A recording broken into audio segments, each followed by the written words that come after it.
Padre, y del Hijo, y del Espíritu Santo. Amén. Un momento de silencio y nos abrimos a la palabra de Dios.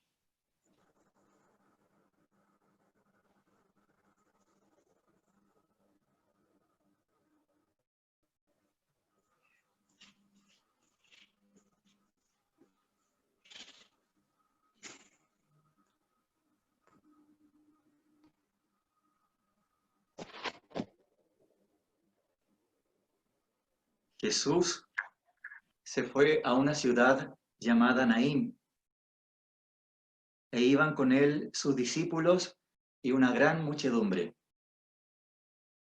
Cuando se acercaba a la puerta de la ciudad, sacaban a enterrar a un muerto, hijo único de su madre, que era viuda, a la que acompañaba mucha gente de la ciudad. Al verla, el Señor tuvo compasión de ella y le dijo: no llores. Y acercándose tocó el féretro. Los que lo llevaban se detuvieron y él dijo: joven, a ti te digo, levántate.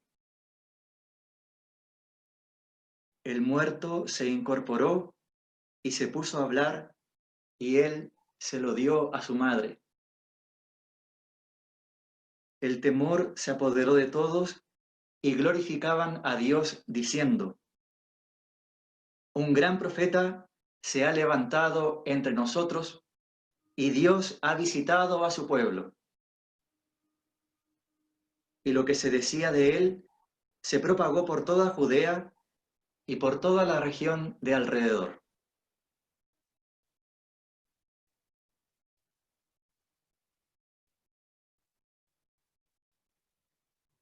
Ahora, en otro ratito de silencio, los invito a poner en nuestra mente y corazón a quienes en este tiempo de pandemia han sufrido alguna pérdida, la muerte de algún ser querido, tal vez la pérdida de la alegría, de la salud, de la esperanza, otros de la fe, quienes han perdido proyectos, trabajos, oportunidades.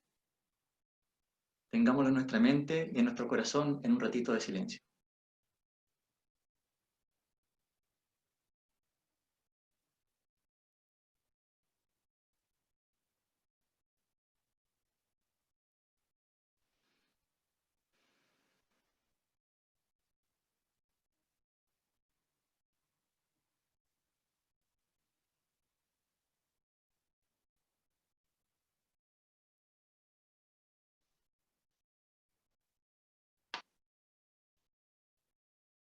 Señor, en esta tarde ponemos a todas estas personas en el corazón de tu Hijo Jesucristo, y te alabamos y te bendecimos porque Él pasó por este mundo haciendo el bien, curando la enfermedad, consolando los dolores, devolviendo la vida, restaurando la dignidad. Te alabamos por el Espíritu Santo, que siempre nos conduce por caminos novedosos y nos enseña a crecer en el amor y en el servicio con gran creatividad. Te damos gracias a ti, Padre, porque en el Evangelio nos das una mirada nueva y Jesús nos transmite una sabiduría que no conocíamos. Él se hizo camino para que pudiéramos volver a tu casa, y ese anhelo es toda nuestra esperanza. Te damos gracias, Señor, por la Iglesia, una gran familia repartida en toda la tierra. Tenemos hermanos y hermanas en el mundo entero con un apellido común, cristianos. Ella nos enseña a crear vínculos, a acompañarnos y a compartir la vida con honradez, con frescura, con entusiasmo. Amén. En el nombre del Padre, y del Hijo, y del Espíritu Santo. Amén. Antes de pasar al momento con nuestra invitada, les recordamos que las preguntas que surjan durante su presentación podrán ustedes escribirlas en los chats de Facebook y YouTube.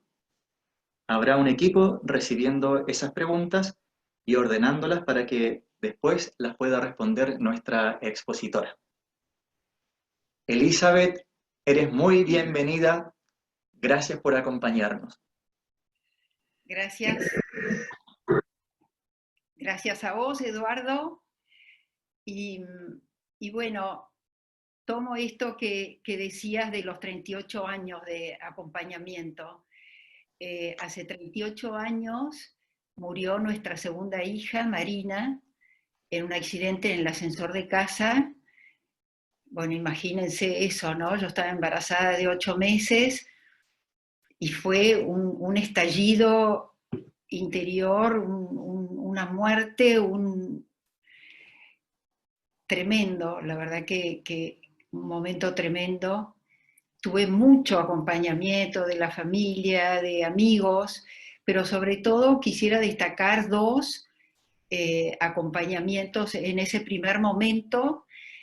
Fue el hermano de mamá, un sacerdote jesuita, Dico Farrell, que con él estábamos haciendo seminarios y siempre nos hablaba de la oración contemplativa y nosotros, llena de chicos y bebés, esto no es para nosotros, esto será para los monjes, para los sacerdotes, pero no es para nosotros. Cuando se murió Marina, yo siento que fue su legado, ¿no? Este deseo de oración contemplativa. Yo sentía que era la forma de permanecer unida a ella. Y este tío mío me regaló 2 libros en la Escuela de los Grandes Orantes, que como en ese momento mi cabeza estaba destrozada, no podía ni entender lo que leía, pero sí el de Ignacio Larrañaga, Muéstrame tu rostro, que era como una receta de cocina. Acostate en el piso, empezá a respirar, conectate con lo que estás viviendo, y realmente era lo que mi cuerpo necesitaba en ese momento. El tiempo de duelo es un tiempo de un cansancio enorme, es un esfuerzo enorme, levantarse a la mañana, salir adelante. Siempre tomo esta frase de Viktor Frankl: el hombre que tiene un porqué es capaz de atravesar cualquier cómo. Y en ese momento mi porqué eran mis chiquitos, es decir, lo tenía Emilio de 5 años, Elisa acababa de cumplir 1 año, y Agustina en mi panza. Así que la fuerza para seguir adelante me lo daban ellos, pero un cansancio enorme. Así que yo por eso cuando acompaño a personas en duelo, por más que tengan fe o no tengan fe, sí los llevo a esto de tirarse en el piso en posición de cruz, tipo, hasta aquí llegué, tiro la toalla, si estás ahí, Señor, sosteneme porque yo no puedo, ¿no? Realmente la vida me confronta con que somos finitos y con que somos vulnerables, y desde ahí también podemos acompañar a otros. Al poco tiempo, a los 5 o 6 meses, la conocí a Inés Ordóñez de Lanús, la fundadora del Centro de Espiritualidad, y ella fue la que me acompañó a lo largo de todos estos años. Y si yo tengo que decir, y es ahora, claro, yo aprendí a acompañar siendo acompañada, ¿no? ¿Qué fue lo que me ayudó de Inés? Es como que ella me confirmaba en lo que yo estaba viviendo. Lo primero fue una pregunta: ¿cómo haces para estar bien? ¿Cómo haces para seguir adelante? Entonces yo le conté esto que hacía, que me tiraba en el piso o me sentaba contra la pared, hacía la señal de la cruz y, Señor, como abriendo mi corazón, drenando en el Señor, vengan a mí los que están agobiados, acá estoy, ¿no? Me entrego, si querés, sosteneme, porque yo no puedo. Y Inés me dijo, eso es oración de entrega, es como que ella me iba y de repente venía con sentimientos y ella como darme el permiso. Nosotros decimos que los acompañantes espirituales somos parteros del alma, como que ayudamos a la persona a devanar ese cúmulo de dolor que tiene en su corazón. Y también testigo cómplice, como que yo sé lo que te está pasando y yo te voy a acompañar en esto. Por eso, en esto que decías, Eduardo, que hace 38 años, porque imagínense que al poquito tiempo, estando en una charla que daba Inés, se acercó una chica llorando a mares, Inés me llamó y me dijo, hablale, acompañala. Imagínense que yo no tenía nada resuelto, estaba todavía en carne viva, unos pasitos adelante a lo mejor de esta chica que se le acababa de morir su bebé. Y en el acompañamiento nos hacíamos bien mutuamente, porque yo le iba contando lo que a mí me iba ayudando y ella me iba contando, y así nos fuimos acompañando unas a otras.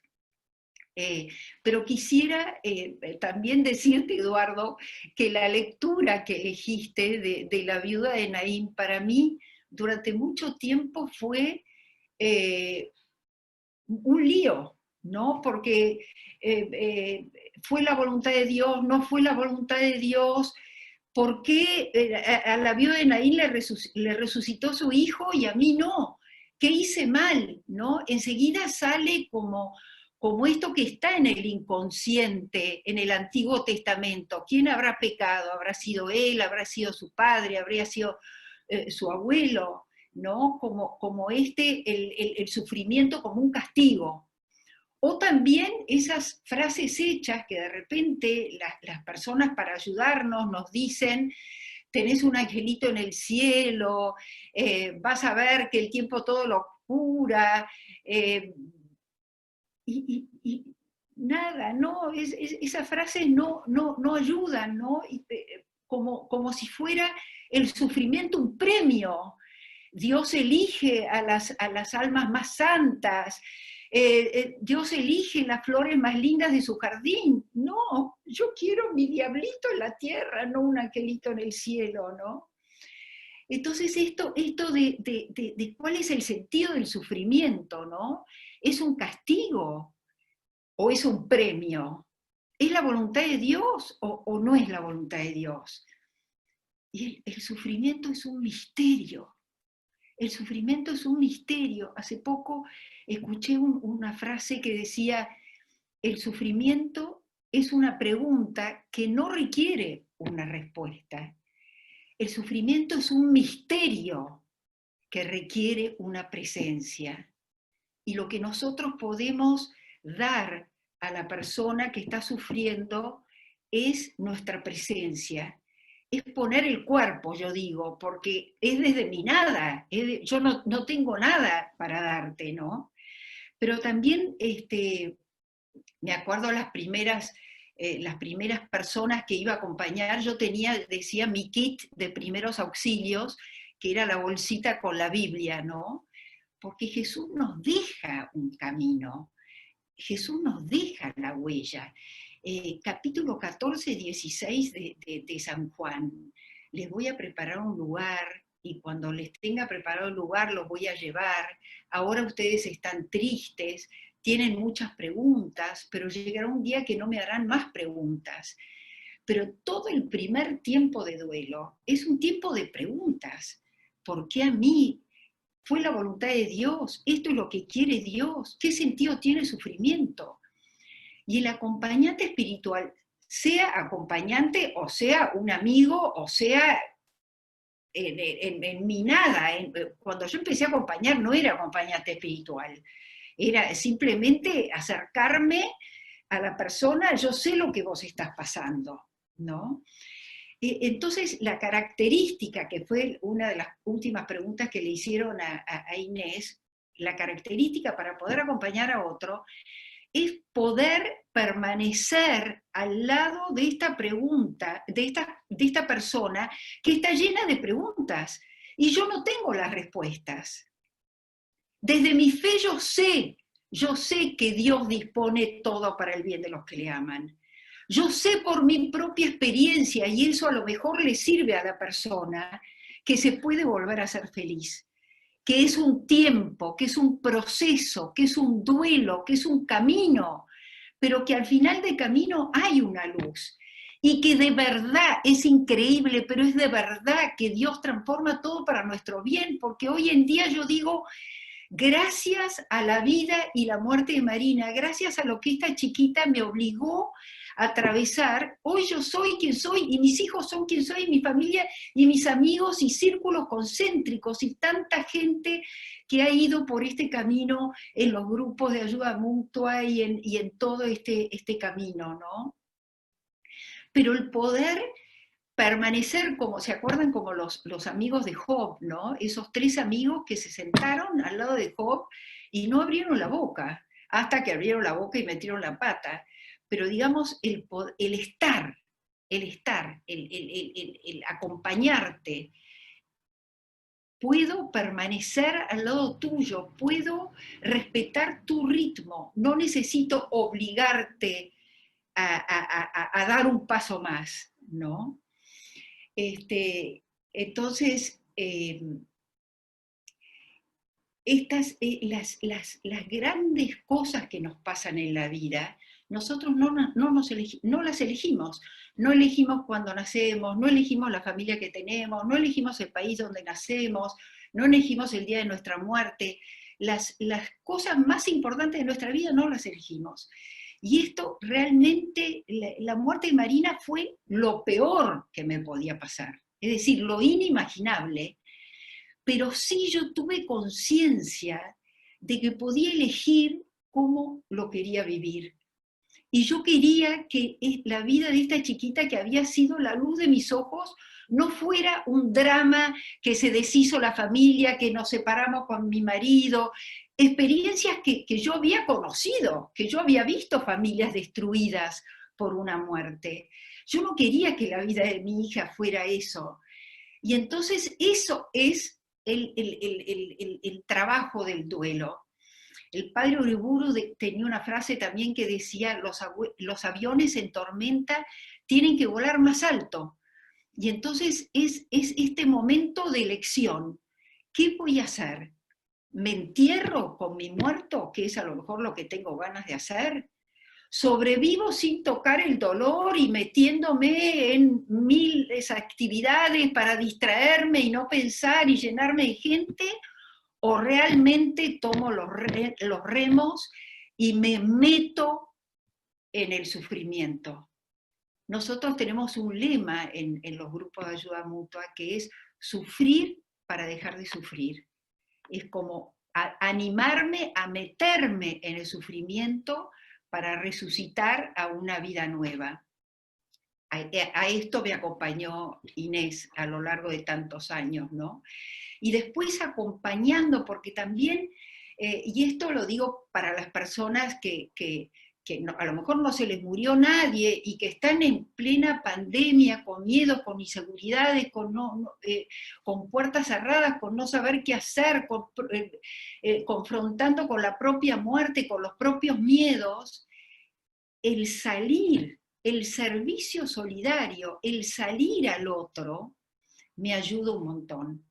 Si ustedes me preguntaran a mí qué fueron las 2 cosas que a mí me ayudaron a salir adelante, por un lado, la oración, a donde yo soy plenamente consciente que en esos ratos a donde yo me tiraba en el piso, hacía la señal de la cruz, lo sigo haciendo, y me expongo al Señor para que el Espíritu Santo, con la conciencia de que nosotros no sabemos rezar, pero es el Espíritu Santo que misteriosamente me va tejiendo de nuevo, el vaso del alfarero me va haciendo de nuevo.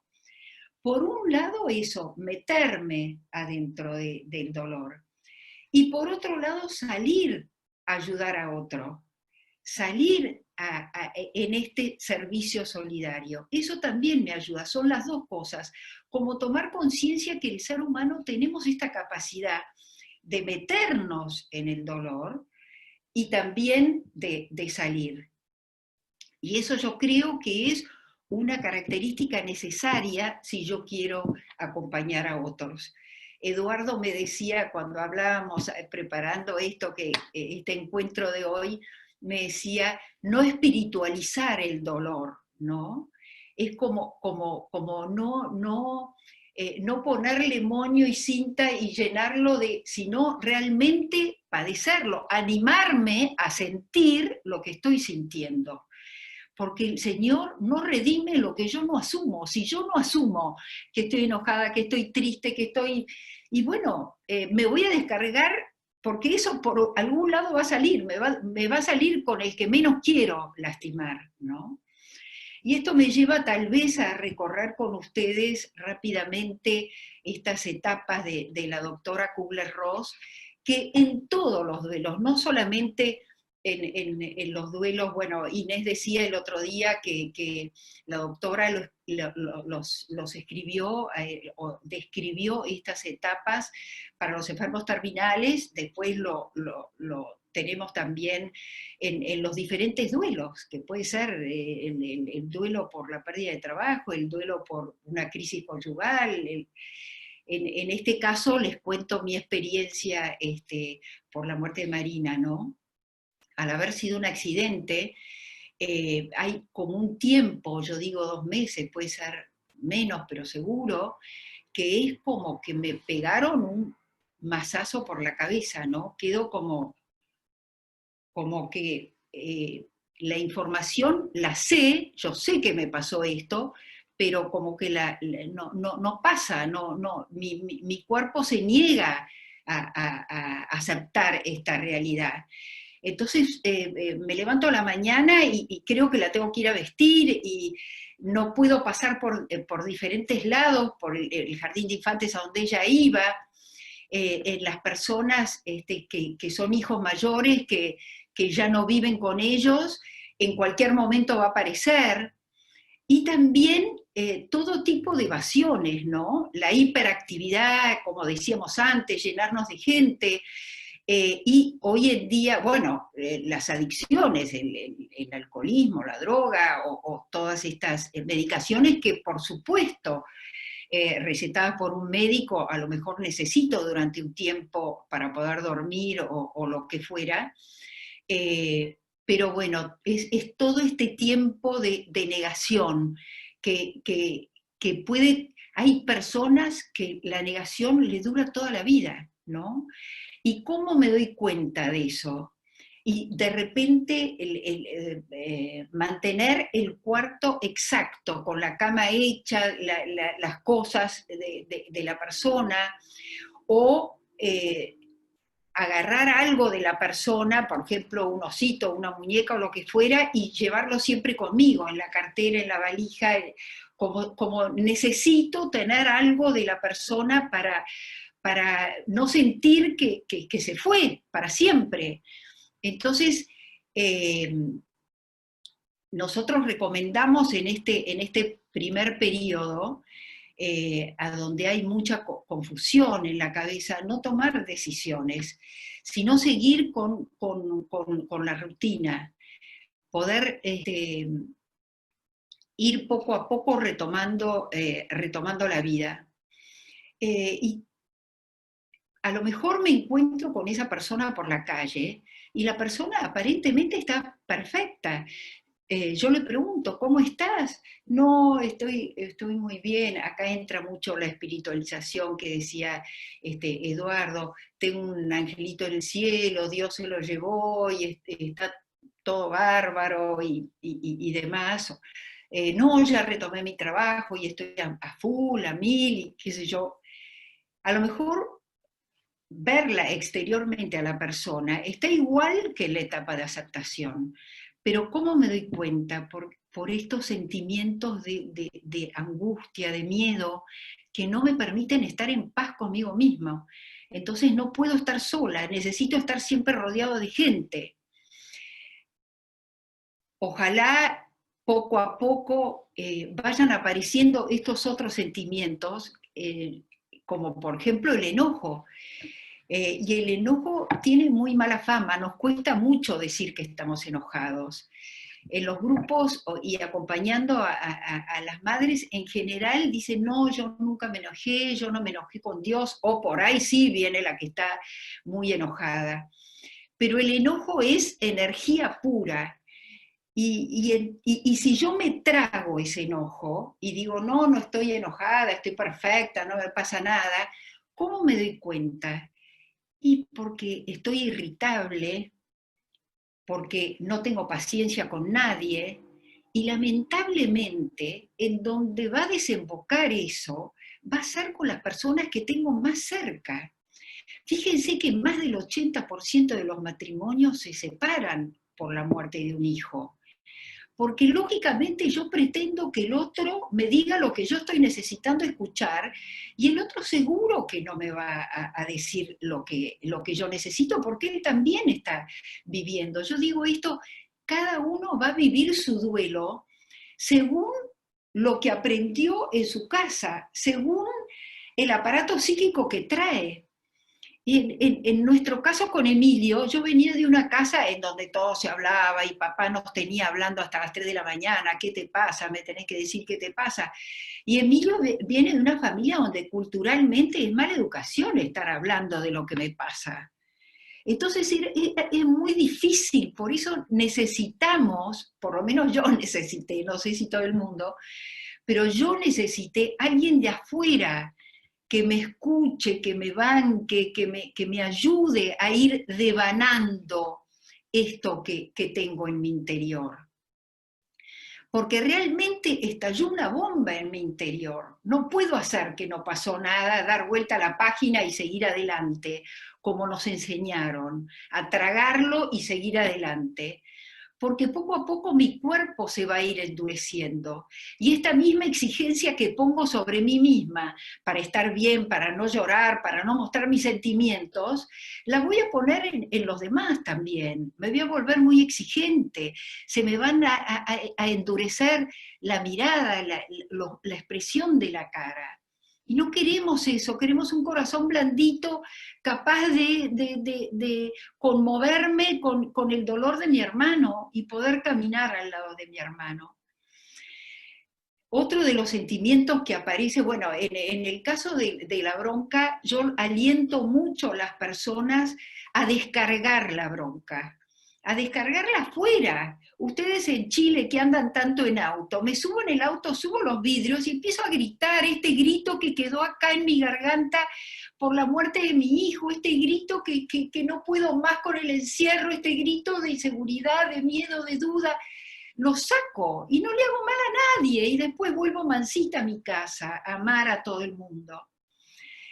Y esto también me gusta en la enseñanza de Jesús. San Pablo en Hebreos nos dice, él con fuertes gritos y lágrimas le pidió a su padre que lo libere. Con fuertes gritos y lágrimas, ¿cómo no vamos a gritar y patalear y agarrar un almohadón y descargar esta bronca porque se murió mi hijo? Esta impotencia, este fracaso, este proyecto que yo tenía. Muchas veces este mismo enojo que va y viene, puede ir al médico, al gobierno, a la institución, a la pandemia, está tapando una gran tristeza. Y si yo me animo a descargar esta bronca, incluso hablándolo con mi acompañante espiritual que me va a sostener en eso y me va a dar permiso a enojarme, incluso enojarme con Dios. En ese momento yo decía, cuando llegue al cielo, lo primero es llenarte de preguntas. ¿Por qué? ¿Por qué? ¿Por qué? Pero esa misma bronca muchas veces se vuelve contra uno mismo. Y empieza la culpa, ¿no? ¿Qué habré hecho mal? Si lo hubiera llevado a tal lado. En el caso mío, Marina estaba conmigo. La culpa ronda la casa. La culpa ronda la casa y necesitamos buscar culpables, a ver a quién es el chivo expiatorio. También yo pude con el tiempo y con la ayuda del Señor, obviamente, y con muchísimos retiros, descubrir el lado luminoso de la culpa. Por haberme sentido tan culpable, yo nunca me puse en víctima. Fue como una decisión, bueno, me olvido de mí, ya no me importa, vivo por mis hijos, vivo por los demás, y después, bueno, el Señor me regaló toda la felicidad y la acción de gracias que vivo en este momento, ¿no? Pero en lugar de víctima, de a mí me pasó, vengan todos a consolarme, es un lugar calentito de meterme en cama, de empastillarme y que ojalá que no dure mucho tiempo, porque es difícil de salir de ese lugar, ¿no? Después está esta etapa que yo hago muchísimo hincapié de la negociación, ¿no?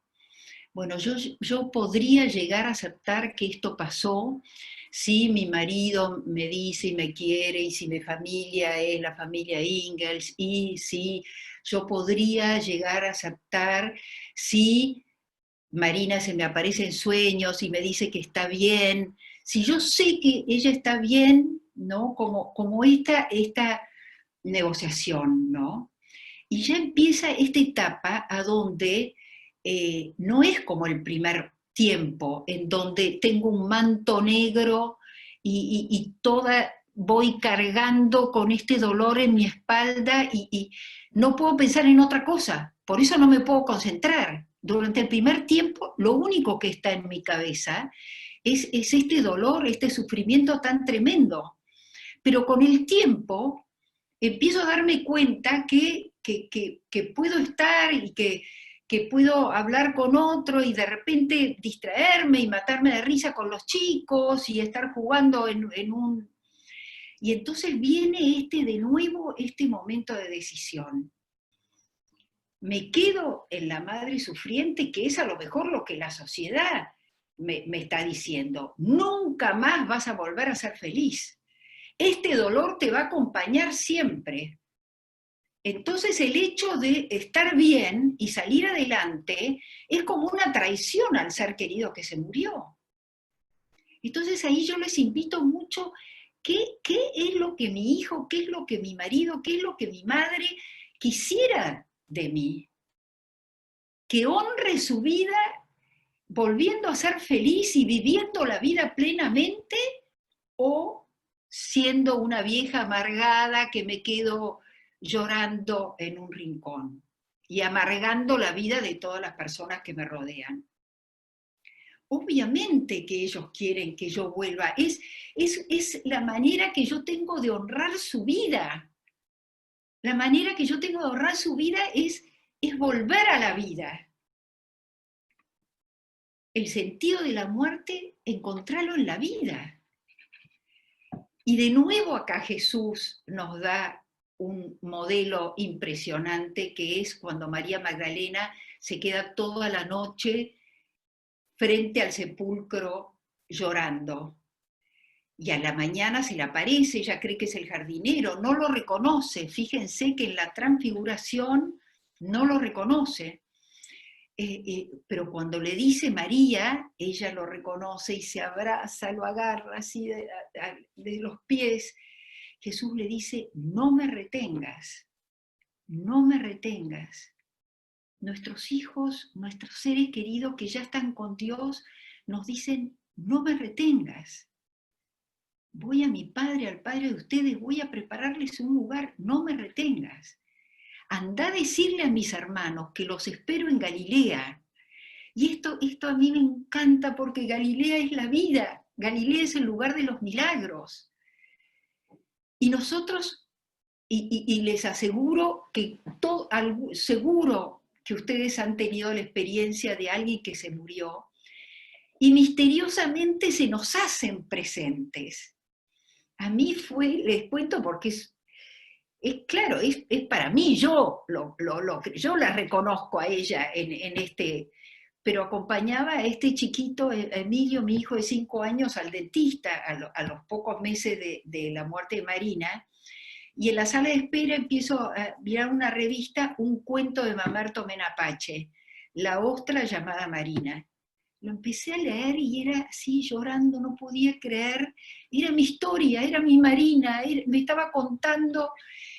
Bueno, y a lo largo de estos años, este cuento de Mamerto se me vuelve como Marina, que me dice también, ella nació el día de San Juan Bautista, así que, y yo soy Isabel, así que me siento muy identificada con San Juan Bautista, y Marina es la que va abriendo los caminos para toda su familia, ¿no? Entonces, en esto de no me retengas, eh, les digo a las personas, no se queden fijados en esa fecha, en ese 28 de octubre, en el día que murió. Porque ellos ya están resucitados, ellos ya son luz, ellos están adelante, ellos ya cruzaron el río. Somos nosotros los que tenemos que estar atentos a la vida, despiertos a la vida en abundancia, para descubrir su presencia en las pequeñas cosas de la vida y para llevar este mensaje de esperanza a todas las personas que están sufriendo en este momento.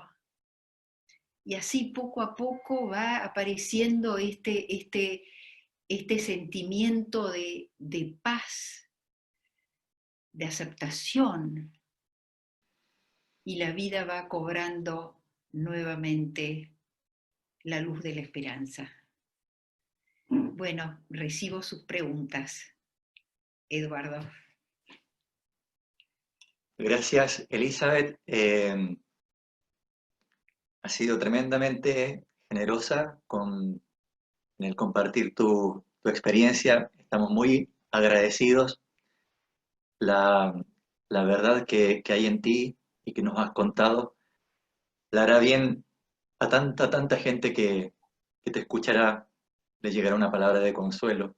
Gracias, de verdad, muchas gracias por tu generosidad. A ver, hay hartas preguntas. La primera la quiero introducir de esta manera. Tú nos dijiste lo importante que es permanecer al lado del otro, entendiendo que el sufrimiento siempre es un misterio donde no hay respuestas. En mi experiencia, lamentablemente, en vez de poner el cuerpo, como tú dices, y estar ahí y ser presencia, empezamos lamentablemente a veces con las respuestas. Bien, desde aquí hay una pregunta que nos hacen y es, ¿cómo al inicio, especialmente cuando el dolor es inicial, cómo empiezas a acompañar a una persona que tiene un sinfín de preguntas y que tú sabes que no tienes respuestas y que no vas a poder elaborar algo para ella en ese momento o para él? ¿Cómo permaneces al lado de esa persona? ¿Prima el silencio? ¿Qué haces más bien en términos prácticos? Porque hay gente que quiere ser acompañante y que quiere atreverse a esto. ¿Qué consejos le daría? Nosotros decimos que en el caso, fíjate una cosa, en el caso mío de haber atravesado, como acompañantes espirituales nunca somos autorreferenciales, nunca hablamos de nosotros mismos, pero en el caso de la muerte de un hijo, a veces ayuda a la persona cuando todavía está ahí en shock y no sabe, ayuda contar un poco nuestra experiencia. Pero en esto que vos preguntaste recién, Eduardo, nosotros en el acompañamiento espiritual decimos que las preguntas son como una llave que nos abre el corazón de la persona. Pero no preguntas inquisitivas, a ver cómo está tu marido, sino preguntas para esto, para devanar el corazón, ¿no? Para devanar y entonces, ¿cuáles son las cosas las preguntas, te pongo ejemplos, ¿no? ¿Cuáles son las cosas que te ayudan? ¿Qué es lo que no te ayuda? ¿Cómo vivían los duelos en tu casa cuando eras chica?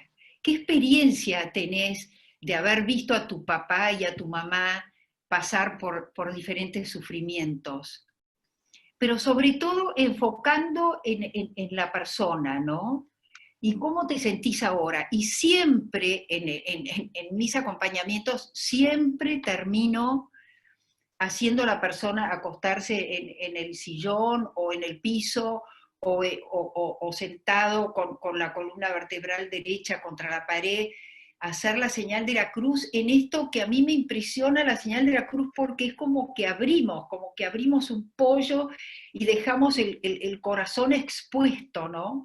Jesús se expone en la cruz, vos lo tenés ahí expuesto, y la oración, esta oración contemplativa es exponerle al Señor, como si fuera un enfermo en la camilla, ¿no? Así llego, medio muerto, con la certeza que vos, Señor, me vas a hacer de nuevo, porque de verdad esta canción, no sé si la cantan en Chile, pero nosotros acá la cantamos, yo quiero ser, Señor amado, como barro del alfarero, rompe mi vaso, lo cantamos livianamente, pero acá de verdad se rompió el vaso, Sí, de verdad se rompió el vaso. Entonces, de alguna manera es una oportunidad para que el Señor nos haga de nuevo. gracias.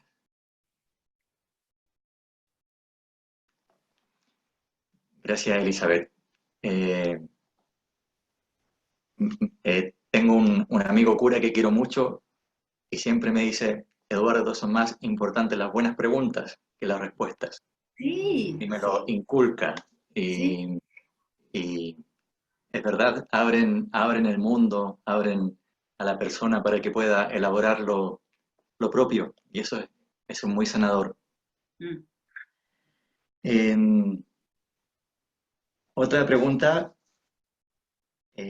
dice, ¿cómo acompañar a alguien que niega el duelo y, y en qué elementos hay que fijarse para captar que esta negación se está transformando en algo crónico? Yo me imagino que la pregunta va por el lado de en qué momento ya como acompañante espiritual no puedo hacer mucho, salvo estar ahí al ladito, pero que a lo mejor esa persona tiene que hacer algo más con su duelo. Eh, hay muchas personas que viven toda su vida en negación, ¿no? Y de alguna manera viven bien, por eso lo voy a individualizar, ¿no es cierto? Esta persona que trabajaba 8 horas y empezó a trabajar 12 horas y que le va muy bien y que tiene su familia y que eso yo llamo los que sobreviven, ¿no es cierto? Porque viven bien, no tienen mayores conflictos, pero es una vida recortada. Hay personas con las que no me puedo encontrar, lugares a donde no puedo ir, temas de los que no puedo hablar, porque claro, cuando la situación toca ese cúmulo de dolor, acuérdense que el inconsciente es atemporal. Es decir, que si yo no trabajo este cúmulo del dolor, pueden pasar 10 años y de hecho hemos tenido experiencia, una chica después de 10 años de la muerte de su hija, vino a un taller al centro, Jesús sana nuestras heridas, y recién ahí pudo empezar a trabajar ese duelo, porque después del duelo empezó la madre con cáncer, no pudo. Y recién después de 10 años empezó a llorar la muerte de su hija como si fuera ese preciso momento en que estaba sucediendo. Es impresionante lo que es la fuerza del inconsciente, ¿no? Es decir, que hay personas que pueden vivir así y está bien. cuando un duelo se vuelve patológico de alguna manera, que me parece que es la pregunta, y voy a poner el ejemplo de un matrimonio en el interior que tenía su bebé que se había muerto, y todas las noches pedían que prendan, hicieron instalar luces en el cementerio, y todas las noches iban al cementerio y la madre le llevaba la mamadera y le llevaba como si el bebé estuviera vivo. Obviamente eso es un duelo patológico, ¿no es cierto? Nos damos cuenta cuando algo deja de ser natural, porque yo con el osito de mi bebé en la cartera puedo ir 1 año, 2 años. Después de 2 años, nosotros más o menos, depende obviamente de cada persona y depende del ritmo de cada persona, pero después de 2 años de trabajado el duelo en estos grupos de ayuda mutua, ya está para ir a la vida.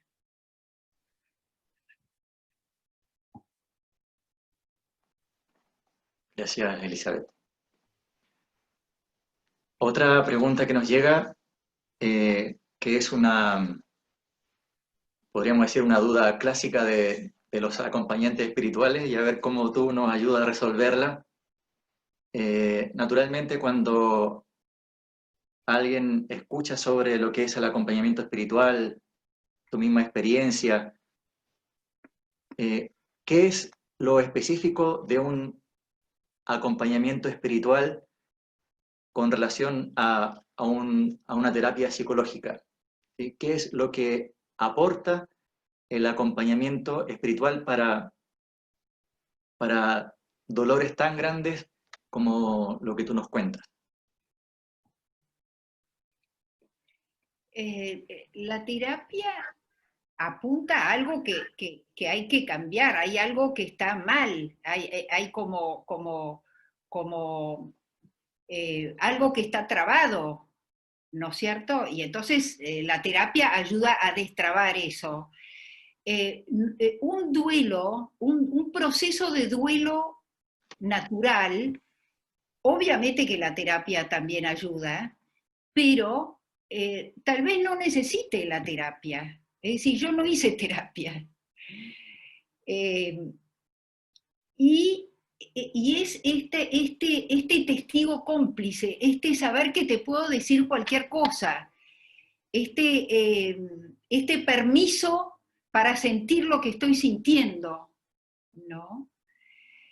Desde nosotros, acompañantes espirituales, para mí el día y la noche, si no, yo no lo haría, pero ni medio paso, es el Espíritu Santo, ¿no? Es decir, yo confío plenamente en esto de no contestar las preguntas, digamos, no meterme en el coso filosófico del libre albedrío y de la voluntad de Dios y eso, es saber que nosotros, los seres humanos, estamos habitados por Dios y que las respuestas están en nosotros y que el Espíritu Santo lo va a ir, se lo va a ir anunciando, se lo va a ir mostrando a la persona en la medida que la persona lo pueda ver. Yo como acompañante tengo que tener la paciencia y el tiempo para ir acompañando el paso de la persona.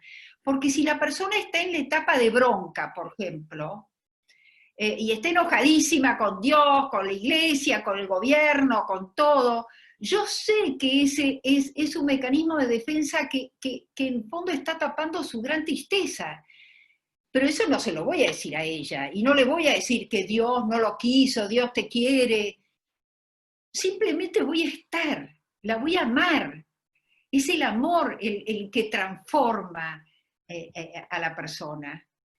Y contestando también un poco, creo que no terminé en la pregunta anterior, es una frase fuerte y dolorosa que te voy a decir, que yo no puedo ayudar a la persona que no quiere ser ayudada. Si la persona está cerrada a la ayuda, Yo la puedo amar, obvio, eso siempre puedo amar, pero no puedo ayudarla a transitar el duelo si ella no quiere transitar el duelo.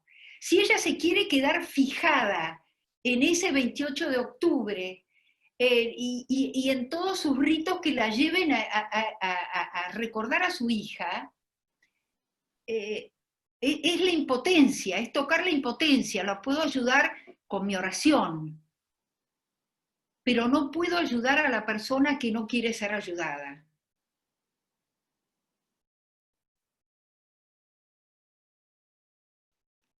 Gracias, Elizabeth. Yo creo que nos queda